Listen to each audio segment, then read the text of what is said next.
નમસ્કાર વિદ્યાર્થી મિત્રો, નોલેજ પાવર શૈલેષ યુટ્યુબ ચેનલમાં આપનું હાર્દિક સ્વાગત છે. આજે આપણે ગુજરાતી વિષયમાં એકમ 9 મારે પણ આવો ભાઈ હોય તેનું સ્વાધ્યાય કાર્ય કરીશું. વિદ્યાર્થી મિત્રો, આ વિડિયો તમારા માર્ગદર્શન માટે છે. તમારે સ્વ-અધ્યયન પોથીનું કાર્ય જાતે કરવાનું છે. જ્યાં તમને જરૂર જણાય ત્યાં તમને આ વિડિયો મદદરૂપ થશે. ચાલો ત્યારે પ્રશ્ન 1. પાઠના આધારે શબ્દ સામે સાચા શબ્દો લખો. ઉદાહરણ: નાક વગરના, શરમ વગરના, બેશરમ. ભયંકર અવાજ, બરાણ, કર્કશ અવાજ, વિકરાળ, ડરામણું, ભયાનક. પરિશ્રમ, મહેનત, ઉદ્યમ. વિનોદ, મોજ, આનંદ.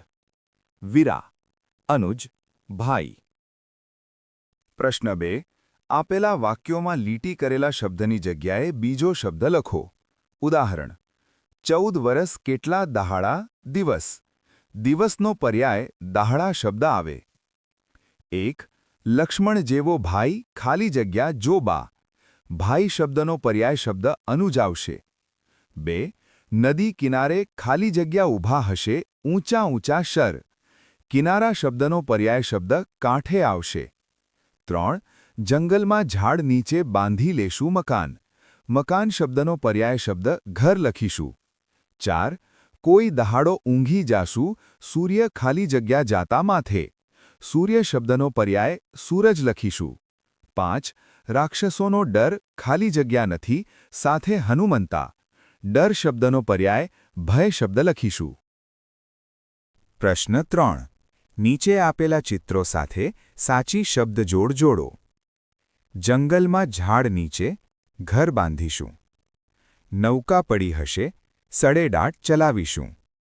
વાંસળીનો પાવો સાથ બેસી વગાડીશું.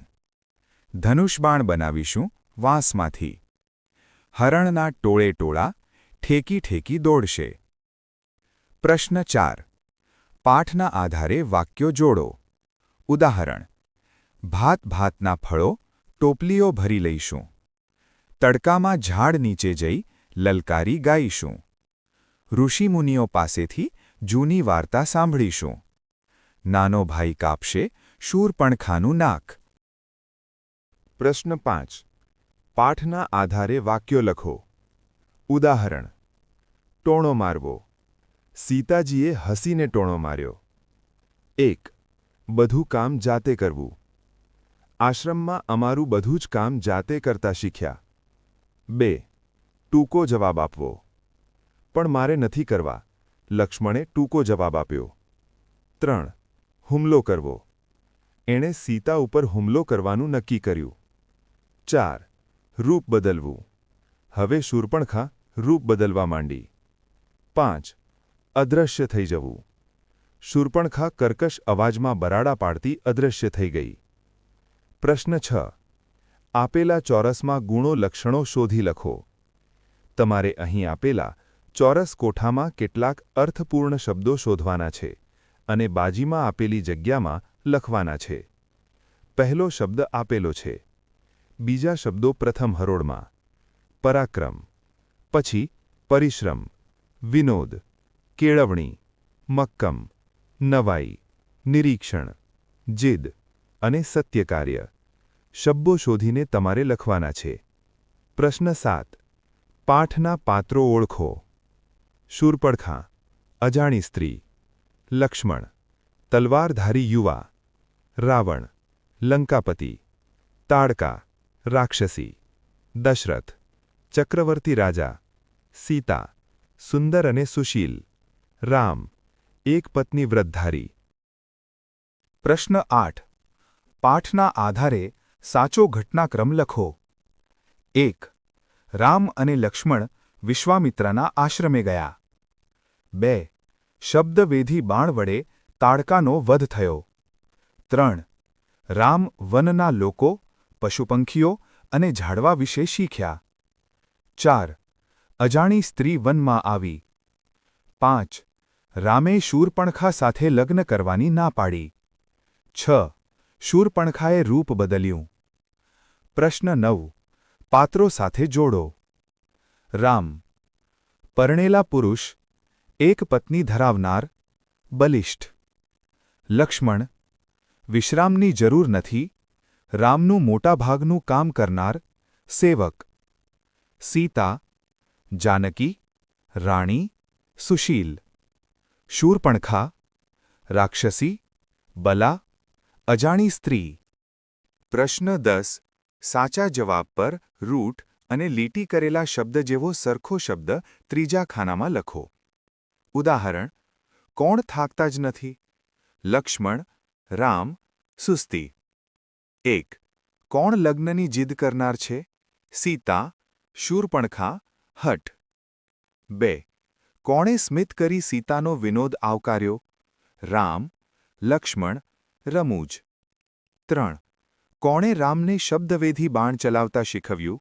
દશરથ, રાવણ, શર. 4. કોણે લક્ષ્મણને ધૈર્ય ધરવાનું કહ્યું?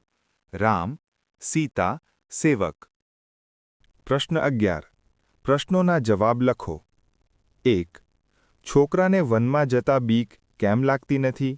જવાબ: લક્ષ્મણ જેવું સાથી સાથે હોય એટલે છોકરાને વનમાં જતા બીક લાગતી નથી. 2.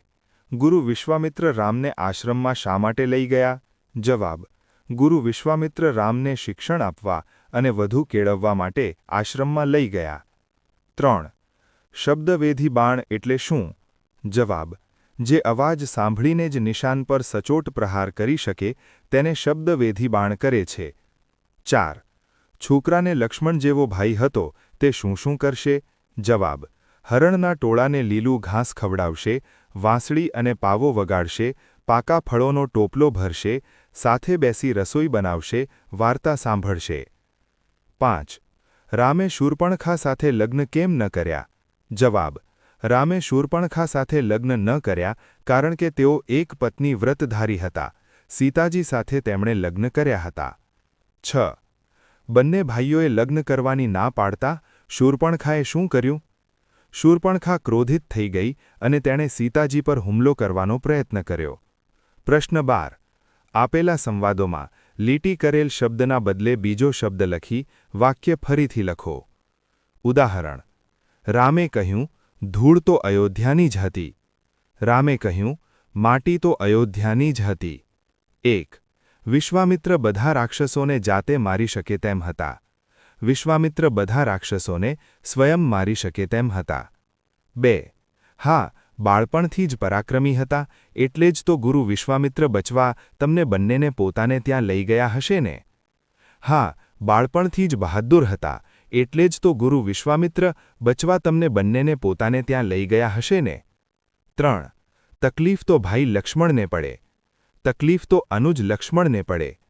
4. શિક્ષણ શીખતા શીખતા અમે સખત પરિશ્રમ પણ શીખી ગયા. વિદ્યા શીખતા શીખતા અમે સખત પરિશ્રમ પણ શીખી ગયા. પ્રશ્ન 13. પાઠના આધારે ગુણો લખો. ઉદાહરણ: હું કહું છું એટલે તારે મારી સાથે લગ્ન કરવા જ પડે. અધિકાર: 1. એના તો કાન પણ કાપી લેવા જોઈએ. આક્રોશ: 2. અરે અરે લક્ષ્મણ, સ્થિરતા રાખો. ધૈર્ય: 3. શૂર્પણખા પરિણિત પુરુષ સાથે લગ્ન કરવા ઈચ્છતી હતી. બેશરમ. 4. સાવદ્ધ લક્ષ્મણે ત્વરાથી કૂદીને તલવાર વીંઝી તેનું નાક કાપી નાખ્યું. ઝડપ. 5. શૂર્પણખા હવે રઘવાઈ બની ગઈ હતી. ખીજાવવું. તમને મારો આ વિડિયો જરૂર પસંદ આવ્યો હશે. વિડિયોને લાઇક આપવાનું, બીજા મિત્રોને શેર કરવાનું અને ચેનલને સબસ્ક્રાઇબ કરવાનું ભૂલશો નહીં. ફરી મળીશું આવા જ નવા વિડિયો સાથે. જય હિન્દ.